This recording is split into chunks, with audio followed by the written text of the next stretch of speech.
Halo para pendengar, dimanapun kalian berada. Balik lagi channel Christopher. Oke, dalam video kali ini kita akan membahas tentang light novel Nanatsu no Maken. For your information, LN ini sendiri akan mendapatkan realisasi animenya pada Juli ini. Dan setelah gue baca beberapa volume, cerita di LN ini juga sangat menarik dengan elemen plot twist yang tidak terduga, teman-teman. Gimana keseruannya? Mari kita mulai langsung aja pembahasannya. Panel cerita pun dibuka dari sebuah malam di hutan belantara. Saat itu seorang wanita sedang berlari dari pengejaran 6 penyihir pemburu yang siap membunuhnya. Walaupun kalah jumlah, tapi wanita ini sudah berpengalaman ketika menghadapi penyihir. Dengan bermodelkan athame atau senjata sejenis belati di tangannya, dia pun terus berlarian menyusuri hutan agar tidak tertangkap oleh 6 penyihir itu. Namun apa daya, di sini wanita itu pun langsung dibombardir dengan beberapa sihir yang langsung mengarah kepada dirinya. Bahkan saat itu sang wanita pun terkena sihir aneh yang membuat pundaknya itu ditumbuhi oleh satu kepala monster yang bisa mengendalikannya. Tentu sang wanita pun langsung memotong kepala monster itu dari pundaknya agar tidak dikendalikan. Dia lebih suka berdarah-darah daripada dikendalikan oleh monster itu. Nah, tepat saat momen itu juga 6 penyihir pemburu pun menampakkan dirinya kepada sang wanita. Ada yang memakai sapu terbang, ada yang berdiri di atas monster raksasa, ada juga yang menatapnya dengan niat membunuh. Tapi wanita itu pun berhasil melabui mereka semua dan membuat celah agar dirinya bisa kabur. Namun apa daya juga, darah terus mengalir dari pundaknya. Dan hal itu juga lah yang membuatnya semakin kehilangan kesadarannya. Di saat dirinya sudah ditemukan lagi oleh para penyihir itu, dan para penyihir itu juga hendak memusnahkannya dengan sihir api, entah kenapa ada orang yang menyelamatkan dirinya dan membawanya ke dalam sebuah gua. Nampaknya orang yang menyelamatkannya itu adalah kenalan dari sang wanita. Dia pun langsung menenangkan sang wanita dan berkata kalau para penyihir itu tidak akan bisa mengejar mereka sampai sini. Tapi nih, saat itu sang wanita pun langsung merasakan sebuah tusukan yang bersemayam di dadanya. Sambil memeluk sang wanita, ternyata temannya itu telah menusuknya dengan sebuah belati. Nah, ternyata nih, dia juga adalah salah satu penyihir pemburu yang tadi. Ya, bukan ada 6 penyihir yang memburunya, tapi ada 7 penyihir yang sedang memburunya. Walaupun terbunuh oleh temannya sendiri, sang wanita tidak dendam kepada dirinya. Dia hanya bisa menerima kematiannya di tangan temannya sendiri. Panel cerita pun berpindah ke beberapa tahun setelah kejadian itu. Saat itu ada anak laki-laki bernama Oliver Horn yang sedang berjalan menuju akademi sihir bernama Kimberly. Itulah akademi sihir yang cukup bergengsi di daerahnya. Dan begitu masuk dalam halaman akademi, banyak sekali bunga yang bermekaran di sana. Namun bunga yang tumbuh di halaman akademi itu bukanlah bunga biasa, melainkan bunga yang diciptakan oleh sihir dan memiliki pemikirannya sendiri. Bunga itu disebut dahlia. Itu adalah bunga yang sering mengkritik para murid baru yang baru saja bergabung dalam akademi Kimberly ini. Maka dari itu, Oliver pun tidak terlalu memikirkan hal yang diucapkan oleh dahlia kepada dirinya. Karena itu semua adalah ejekan. Hal itu juga berlaku bagi perempuan berambut ikal yang berada di sampingnya nih. Dia pun mengutarakan hal yang sama dengan Oliver. Gadis itu tidak terlalu suka kritikan dari dahlia yang ada dalam halaman sekolah ini. Nah, walaupun belum saling kenal satu sama lain, entah kenapa mereka berdua itu bisa mengobrol dengan santai. Saat itu juga ada seorang pria bertubuh jangkung yang nimbrung dalam obrolan mereka juga nih. Ya, nampaknya dalam cerita LN ini, semua karakternya itu bisa saling mengenal dekat dengan cepat. Tapi hal itu cukup wajar, mengingat akademi Kimberly sendiri adalah akademi yang akan merusak orang yang tidak berkelompok, teman-teman. Dalam artian, jika kamu tidak menemukan teman di hari pertama datang ke akademi ini, maka pasti kamu akan mati dalam akademi Kimberly. Itulah fakta menyakitkan dari akademi yang satu ini. Nah, setelah berbincang banyak hal, pandangan mereka pun tertuju kepada seorang gadis dengan pakaian yang aneh nih. Gadis itu tidak memakai seragam akademi Kimberly seperti mereka, tapi dia memakai sebuah yukata, pakaian khas bagi orang Asia. Jadi mereka mengira kalau gadis itu adalah orang Asia. Namun mereka juga bingung nih, kenapa ada orang Asia bisa sampai ke akademi ini? Karena memang orang Asia sendiri tidak memiliki sihir, teman-teman. Ya, logik LN-nya seperti itu, teman-teman. Setelah itu, pandangan mereka juga langsung mengarah kepada para hewan sihir yang disediakan oleh Akademi Kimberly nih. Di sana, banyak sekali hewan spektakuler seperti unicorn, naga, werewolf, dan juga troll. Di sini, sang gadis berambut ikal dan bocah jangkung pun sempat ribut soal hak asasi hewan itu nih, terutama troll yang sekarang ini dikategorikan sebagai demi-human.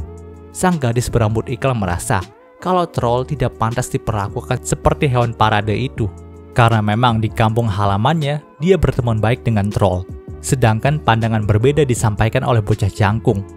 Karena memang di kampung halamannya sendiri, troll adalah monster yang sangat ditakuti. Nah, perdebatan mereka berdua pun menarik perhatian dari dua murid lain, yaitu pria berkacamata dan gadis berambut keriting. Mereka berdua juga ikut nimbrung dalam perdebatan ini. Nah, anehnya saat itu, Oliver pun mendengar kalau ada orang yang mengucapkan mantra Earth, yang berarti bergeraklah. Dan mantra itu mengarah kepada gadis berambut ikal tadi. Tentu sang gadis pun langsung menuju ke arah gerombolan hewan parade tadi.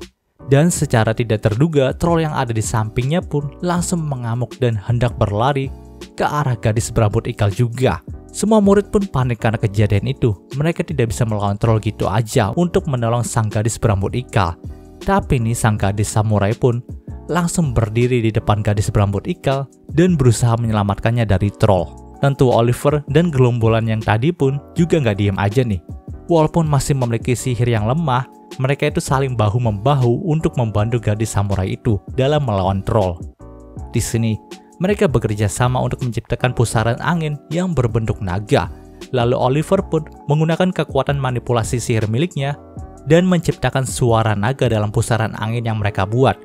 Hal itu cukup untuk mengalihkan perhatian dari sang troll dan memberikan kesempatan kepada gadis samurai tadi untuk menumbangkannya. Nah, saat menumbangkan troll itu, Oliver pun melihat dan mengetahui nih kalau sang gadis samurai itu merapalkan mantra Innocent Cara untuk memperkuat dirinya. Pantas saja gadis samurai ini bisa masuk ke dalam Akademi Kimberly karena memang dia ahli dalam menggunakan sihir penguat seperti itu. Setelah kejadian itu berlalu, Akademi Kimberly itu tetap tidak menganggap kalau hal tadi bukanlah hal yang berbahaya. Jadi mereka tetap mengumpulkan murid di aula untuk upacara penyambutan. Ya, memang, sungguh akademi sihir yang luar biasa, sampai tidak menotis kecelakaan seperti itu. Ditambah lagi, mereka juga masih belum mengetahui orang yang merapalkan mantra jahil kepada gadis berambut ikal tadi. Terlepas dari itu semua, di sini nampaknya mereka mendapatkan kata sambutan yang luar biasa juga nih dari kepala sekolah Akademi Kimberly yang bernama Esmeralda. Dia mengatakan, kalau jalan hidup penyihir akademi ini tidaklah mudah. Mereka bisa saja mati tertelan oleh sihir mereka sendiri ketika belajar di sini. Itu adalah hal yang wajar. Tidak ada murid yang dimanjakan dalam akademi ini. Kematian juga adalah hal yang wajar. Jadi nikmati dan berprestasilah dalam akademi ini. Karena memang, moto dari akademi ini adalah prestasi dan kebebasan. Pihak akademi akan membebaskan setiap jalan muridnya untuk mendapatkan kekuatan. Setelah kata motivasi yang menyeramkan itu, Esmeralda pun menggunakan sihir pembalik, lalu mengubah lantai aula tadi jadi atap, dan atapnya jadi lantai. Di sana sudah dipersiapkan beberapa makanan mewah khusus para murid baru. Ya, setidaknya itu adalah hal yang lumayan baik dalam akademi ini. Saat itu juga, Oliver pun bertemu dengan kelompoknya lagi nih. Mereka juga mulai saling berkenalan satu sama lain. Diketahui gadis yang hampir diserang sama troll tadi bernama Katie. Lalu, pria jangkung ini bernama Guy. Dan pria berkacamata ini bernama PT. Nah, gadis yang berambut keriting ini bernama Michelle. Kemudian, gadis samurai yang menyelamatkan Katie tadi bernama Nanao. Di sini mereka pun mengobrol banyak hal nih, dan saling mengenal satu sama lain. Terungkap juga kalau alasan Nanao bisa datang ke Akademi Kimberly ini ada campur tangan dari ayahnya Michelle. Bisa dikatakan ayah dari Michelle ini adalah salah satu pengajar dalam Akademi Kimberly. Tapi dia juga sering berpergian untuk penelitiannya. Siapa sangka dia itu berkeliling sampai ke Asia dan menemukan kalau Nanao punya bakat sihir yang menjanjikan. Dan nampaknya ayahnya Michelle juga lah yang mengasah kemampuan sihir dari Nanao. Sehingga dia itu bisa menggunakan sihir untuk memperkuat tubuhnya, yaitu Innocent Cara. Panel cerita pun berpindah keesokan harinya. Nah, ternyata mereka juga sudah mendapatkan kamar masing-masing dalam asrama nih. Dan si Oliver itu ternyata satu kamar sama PT. Di pagi itu, Oliver pun bangun lebih dulu daripada PT. Jadi ia pun memutuskan untuk berjalan keluar asrama laki-laki terlebih dahulu. Namun tak disangka saat berjalan-jalan, dia pun menemukan Nanao sedang mandi di air mancur dekat asrama laki-laki. Entah memang sudah menjadi kebiasaannya atau bagaimana, tapi si Nanao itu nampak gak keberatan untuk memamerkan tubuhnya. Mungkin bukan gak keberatan sih, tapi nampaknya dia tidak peduli apakah tubuhnya itu dilihat orang lain atau tidak. Yang penting bagi dirinya adalah membasuh tubuhnya dengan air yang ada di sana, karena memang air itu sangatlah menyegarkan. Tentu, si Oliver pun berusaha menjadi laki-laki yang baik dan membuatkan sihir penghalang agar orang-orang itu nggak melihat Nanao sedang mandi di sana. Namun yang lebih diperhatikan sama Oliver saat itu adalah semua luka yang ada di tubuhnya Nanao.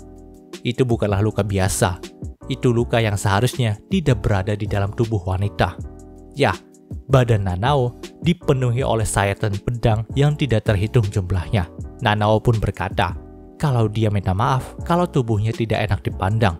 Namun memang, ini adalah luka yang dia terima akibat peperangan yang ia jalani dulu. Entah peperangan seperti apa yang dijalani sama Nanao ini, dia itu masih belum mau membicarakannya teman-teman. Setelah obrolan itu, mereka pun melanjutkannya untuk pergi ke kelas pagi bersama nih. Kelas pertama yang harus dijalani sama Oliver dan kelompoknya adalah kelas pedang sihir. Kelas ini dipegang sama penyihir yang bernama Geran. Di sini, Geran pun menjelaskan kalau pedang sihir itu tercipta karena ada seorang penyihir terkenal yang malah mati terbunuh oleh kesatria biasa. Hal itu dikarenakan jangkauan pedang dari kesatria itu lebih panjang dan lebih cepat daripada penyihir itu sendiri. Makanya dia kalah dari sang kesatria.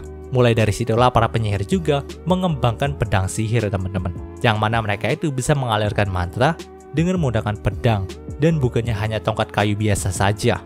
Namun ini pedang sihir yang asli dan memiliki sihir spesial sendiri itu telah disembunyikan keberadaannya. Dikatakan hanya ada 6 buah pedang sihir terdahulu saja yang dirahasiakan keberadaannya sampai sekarang ini. Setelah itu, Geran pun langsung mengarahkan pedang miliknya kepada Oliver dan berkata kalau salah satunya adalah pedang sihir yang ada di tangannya. Di sini, Oliver pun sangat terkejut dan entah kenapa teman-teman, dia juga memegangi adhame atau belati miliknya sendiri seakan-akan Geran itu mengakui kalau pedang miliknya bukanlah pedang sihir. Tapi Geran itu menuduh kalau adhame milik Oliver lah yang merupakan pedang sihir. Karena memang waktu itu, Geran terus menatap Oliver selama beberapa menit dan Oliver juga sangat kelihatan gugup. Tapi ia pun langsung mengubah ekspresinya dan berkata kalau dia itu cuma bercanda aja. Nah, pembelajaran mereka pun langsung berlanjut ke sesi praktek nih.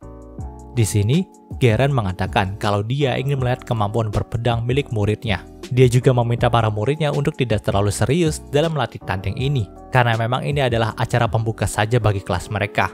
Nah, di sini nampaknya semua murid itu nggak ada yang tertarik untuk melakukan latih tanding. Hal itu juga diucapkan sama Oliver yang mengatakan kalau memang nggak ada murid di kelasnya ini yang mau mencolok gitu aja. Namun kalian tahu teman-teman, Nanao pun dengan percaya diri langsung mengajukan dirinya untuk latih tanding ini. Nah saat itu, ada juga seorang murid bernama Andreus yang mengajukan diri sebagai lawannya Nanao. Di sini dia juga terang-terangan mengatakan kalau dia ingin mengambil reputasi baik dari Nanao yang telah mengalahkan troll di hari pertama dalam akademi ini. Tentunya itu adalah tindakan yang licik, karena memang si Nanao itu kan orang Asia, jadi kemungkinan dia itu masih belum terbiasa dengan latih tanding seperti ini, apalagi menggunakan sihir gitu. Dan jelas Andreus jauh lebih diunggulkan. Maka dari itu si Oliver pun langsung angkat tangan dan menyerobot tempat Andreus untuk berduel dengan Nanao nih. Tentu saja, Andreus pun tidak terima dengan hal itu. Dia pun langsung marah-marah ke Oliver nih. Melihat kondisi yang seperti itu, si Michelle yang nampak udah kenal sama Andreus pun berkata kalau dialah yang akan menjadi lawan bagi Andreus saja. Daripada melawan Nanao yang masih belum berpengalaman dalam melatih tanding seperti ini, Andreus itu akan lebih bangga jika mengalahkan Michelle dalam melatih tanding ini. Jadi saat itu diputuskan latih tanding pertama adalah pertarungan di antara Nanao dan Oliver. Tentu Oliver pun sempat ingin mengalah kepada Nanao dalam pertarungan ini. Dia juga tidak akan serius dalam latih tanding ini. Namun tak disangka, Oliver tidak bisa mengalah ketika melawan Nanao. Di sini, walaupun Geran memantrai pedang mereka berdua dengan sihir kebal, sehingga tidak bisa melukai satu sama lain, tapi nyatanya Nanao memiliki kemampuan berpedang yang luar biasa. Sehingga mungkin saja, si Oliver bisa mati kalau semisal terkena tebasan pedang dari Nanao. Maka dari itu, Mau tidak mau Oliver juga ikut serius dalam pertarungan ini. Namun entah kenapa ketika mereka berdua mulai menikmati pertarungan pedang itu, Nanao mulai menangis. Seakan dia merindukan pertarungan pedang yang intens seperti ini. Saat kedua pedang mereka saling beradu satu sama lain, Oliver pun juga sempat melihat nih bayang-bayang di belakang Nanao yang mengisyaratkan kalau Nanao telah membunuh banyak orang. Bukan hanya satu ataupun dua teman-teman, tapi bisa 20 orang lebih yang telah dibunuh oleh pedang milik Nanao ini. Banyak sekali jiwa orang mati yang ikut bersama dengan ayunan pedang dari Nanao. Tentu Oliver pun tidak tahan melihat Nanao yang seperti itu. Seakan-akan alasan Nanao berduel dengan Oliver ini bukan karena dia itu senang mendapatkan lawan yang setara, tapi dia senang kalau tahu kemampuan Oliver ini bisa membunuhnya dan membebaskan dirinya dari penderitaan selama ini. Bahkan di sini Oliver pun hampir gak tega buat membiarkan Nanao itu tetap hidup, karena beban hidup yang dibawa sama Nanao itu besar sekali teman-teman. Dia berniat melancarkan serangan pamungkasnya kepada Nanao dan membunuhnya di tempat ini juga.